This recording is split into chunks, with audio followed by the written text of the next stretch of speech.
Hoş, kızımga kuyovlikka nomzodmisizlar? Da shunaqa. Ey, siz nima ish qilasiz? Endi men ko'chada bizneslarim bor. Ko'cha hayot, ko'cha sistema cho'silayu sizlar. Nima mashina minasiz?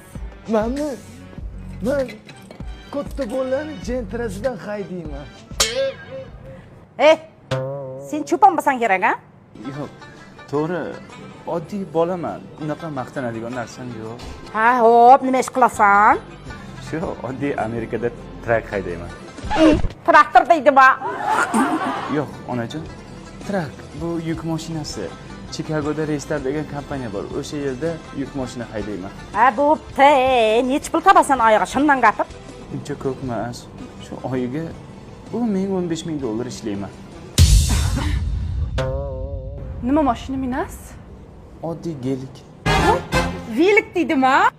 Okajon. Yo'q, onajon. Gelik bu Mercedesdan anaqa sportga turburchak. O'sha. Qara qizimlar senda qoldi.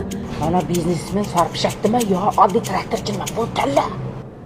Ona, har doim aytardingiz-ku, baxt oddiylikda deb. Men oddiylikni tanladim. Meni tanladingizmi? Muncha zo'r. Wow, oddiylikka nima yetsin qizim? Ha, oyijon, oddiylikda hikmat katta. Maqtanishmasu, Toshkent shahrida 20 ta kvartiram bor. Oddiyligingizga ko'z tegmasin.